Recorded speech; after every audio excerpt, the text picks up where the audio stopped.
terminou a primeira rodada da fase de grupos aí da Libertadores. E olha, os brasileiros, a gente pode dizer que surpreenderam a gente, mas não positivamente, negativamente. Na verdade, teve um que se destacou muito, que foi o Atlético Mineiro e que larga na frente aí dos clubes brasileiros. E o Atlético Mineiro fez uma coisa que me chamou muita atenção. Ele é o clube que, além de ter vencido, ele venceu bem, convencendo, mostrando que está jogando um bom futebol. E aí, além de tudo, conseguiu o saldo de gol, que é muito importante, tá? O saldo de gol é muito importante nessa fase de grupos da Libertadores. Ele pode ajudar muito em relação à classificação e aí a decidir um pouco as posições dos clubes. O Atlético Mineiro larga na frente e traz aí também pra gente um questionamento, né? Essa primeira rodada. De que será que os estaduais são tão inúteis assim? Do jeito que a gente pensa, que pode acabar? Será que pode? Será que não pode? Às vezes a gente fica meio questionando que o estadual deveria acabar, mas teve muitos times brasileiros que estão na final de estadual e que entraram com os times reservas ou misto para conseguir levantar a taça aí no domingo. A gente vai falar sobre isso aqui agora, vou trazer a análise de cada jogo que teve aí dessa rodada dos brasileiros.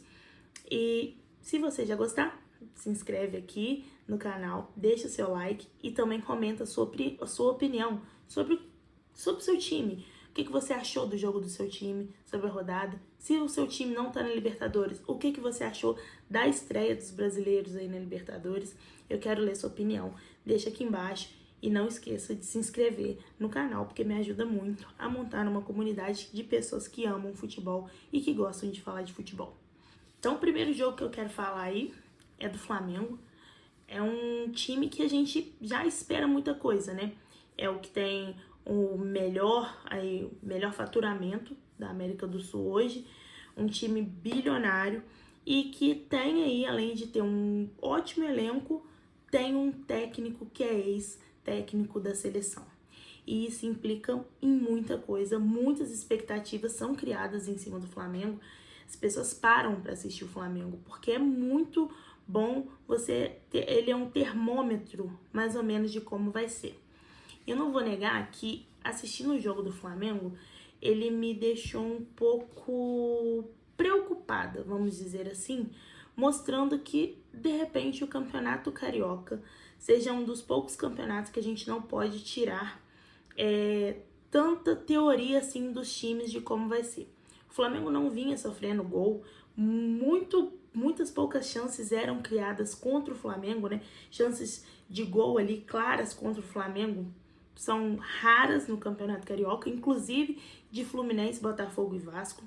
Acho que o Vasco e o Fluminense chegaram ainda a assustar um pouco mais, mas muito pouco. O Vasco ainda mais que o Fluminense, que a gente vai falar sobre isso também, do Fluminense aqui. E traz essa falsa ilusão, de repente, de um Flamengo imbatível. E quando ele vai para esse jogo, que é numa altitude, a gente entende, estava com um time misto, a gente entende, mas nós estamos falando de um treinador que a especialidade dele é a zaga. O Tite, ele é muito conhecido por conta dessa zaga, né? Sobre esse time sólido, essa defesa muito sólida que ele cria.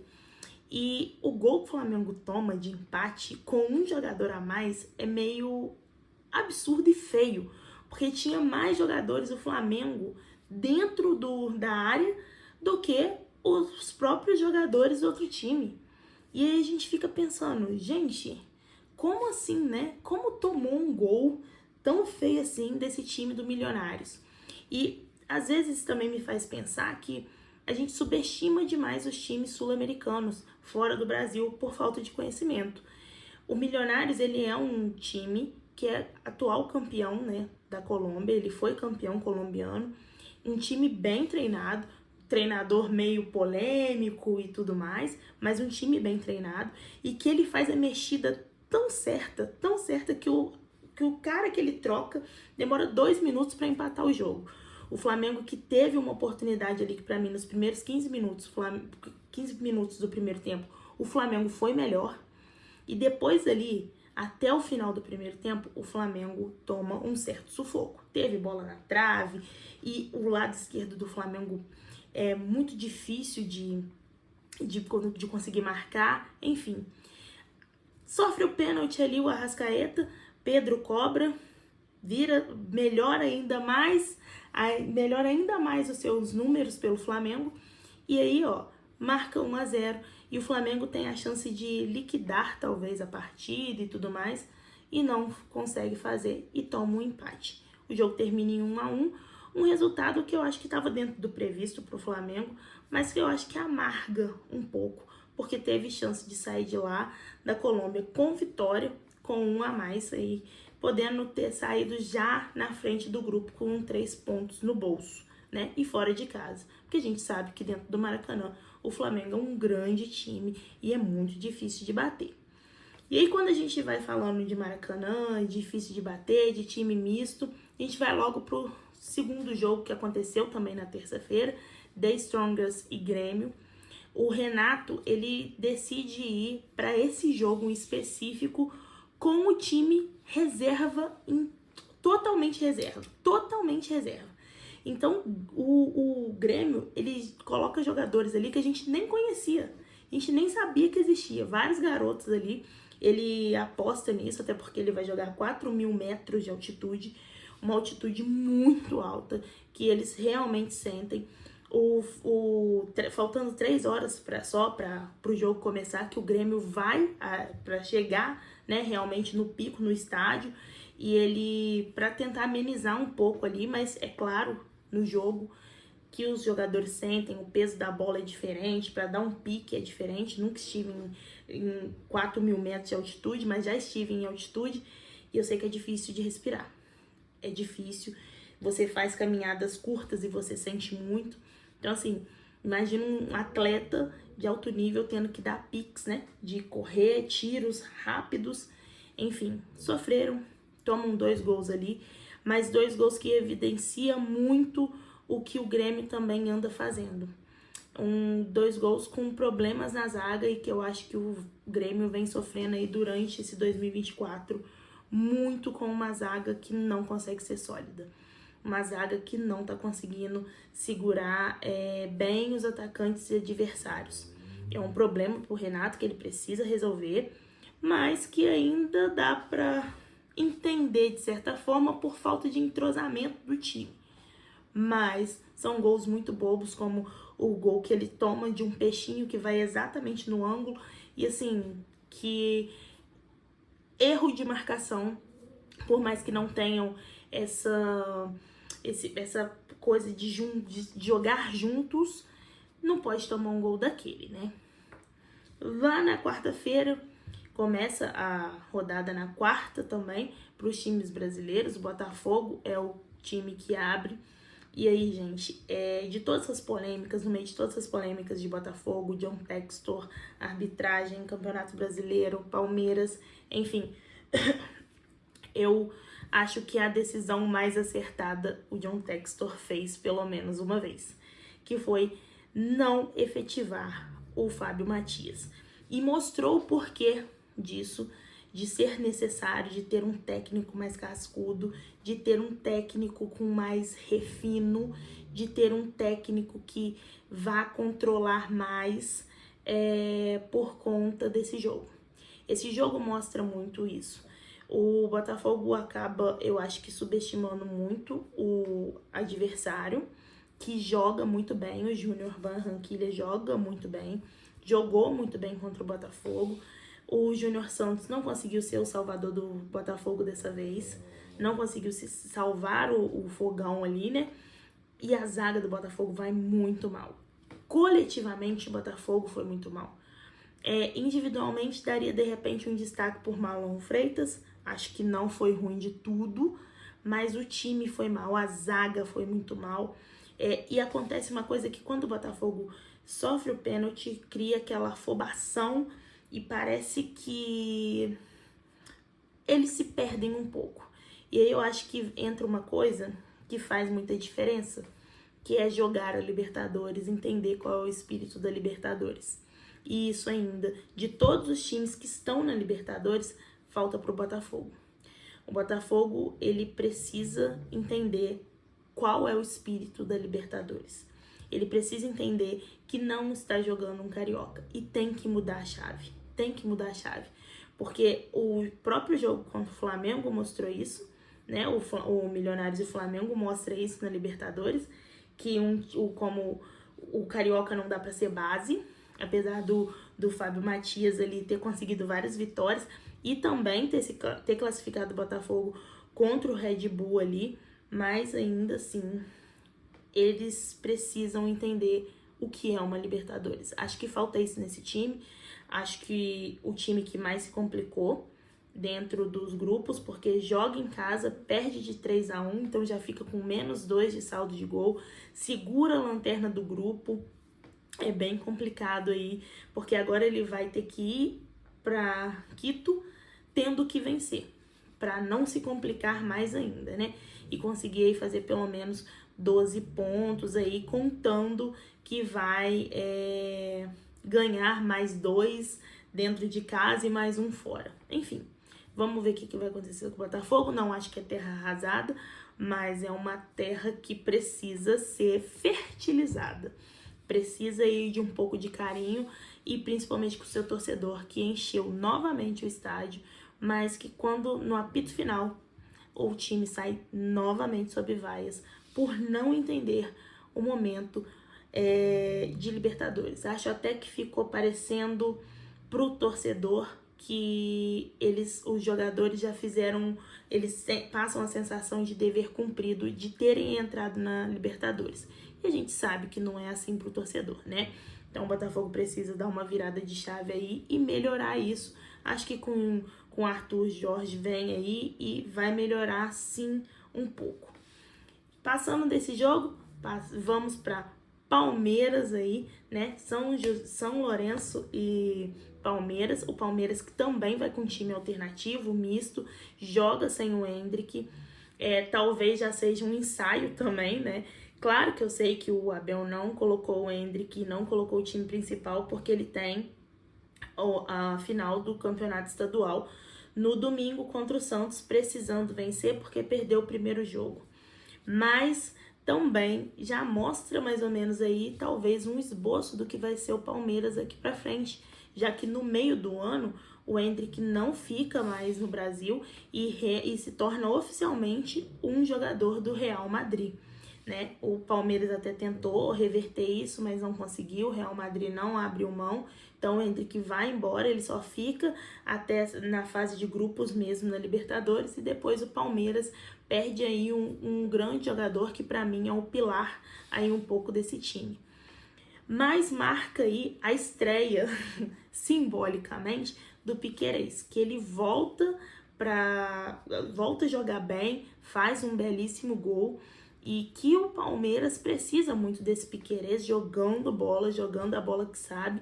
Então acho que esse empate em 1-1 ficou bom pro Palmeiras. O primeiro tempo foi terrível pro Palmeiras, mas na segunda etapa ele volta bem e acho que saiu até legal esse empate aí, tanto pro Palmeiras quanto pro Flamengo. Esses empates saíram bons, assim, bons mesmo, porque empataram fora de casa, isso já dá uma esperança. Tem 3 jogos dentro de casa, empata fora e ganha dentro de casa, fazendo o dever de casa, com certeza não vai ter problemas em se classificar aí daqui pra frente, né?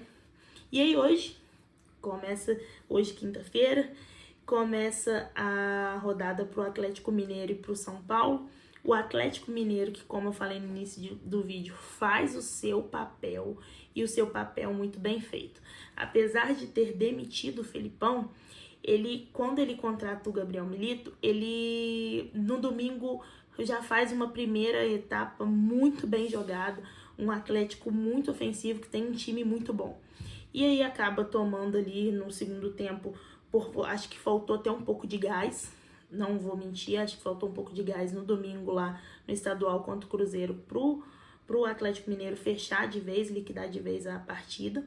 Toma um empate ali no finalzinho, mas hoje mostrou o time bom que é. e o time que pode render aí grandes frutos, dando o maior passo dos brasileiros na Libertadores, que foi o único que venceu, né? Joga muito bem com Hulk, Paulinho, enfim, teve diversas chances de aumentar. O 4-1 ali ainda teve chance de ser 5-1, teve gol anulado, teve zagueiro tirando bola em cima da linha, enfim. O Atlético Mineiro deu aula, que é aquela aula que a gente gosta de assistir. Time inferior ao nosso, a gente tem que ganhar e tem que ganhar de goleada.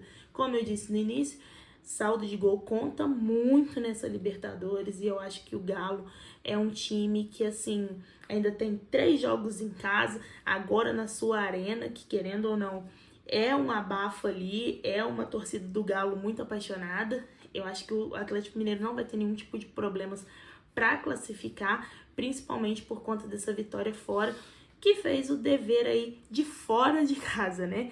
Fez o dever que é o essencial para o time que quer ser campeão.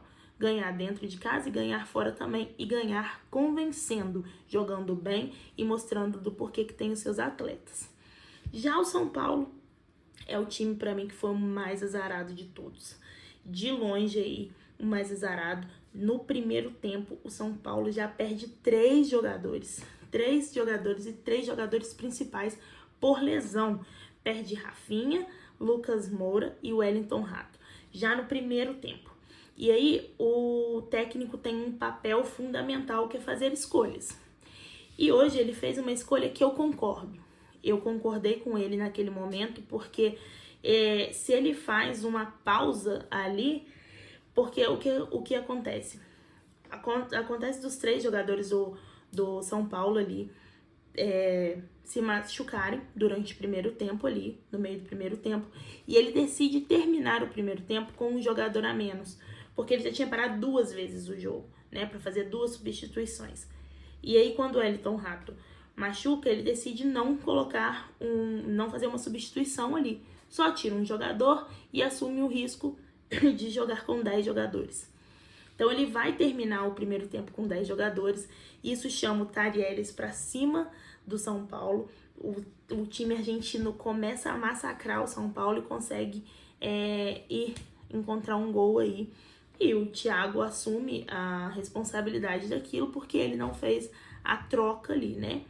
Quando volta, ele faz as trocas, o São Paulo volta com 11 jogadores, tudo certinho, 11 contra 11.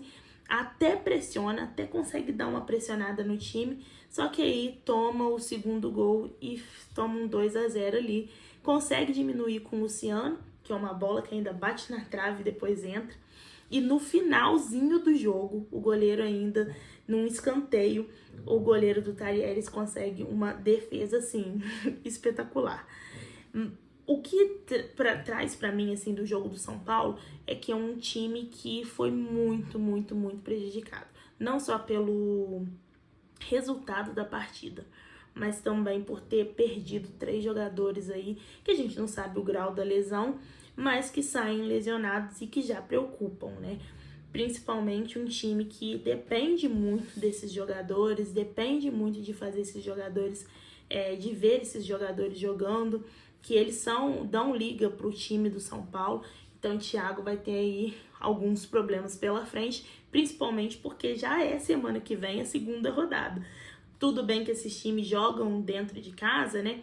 São Paulo, Atlético Mineiro, Palmeiras, Flamengo, Grêmio, e o que joga fora somente é o Botafogo, mas ainda assim traz uma preocupação pro Thiago para ver aí como que ele vai arrumar esse time sem essas 3 peças que são importantes.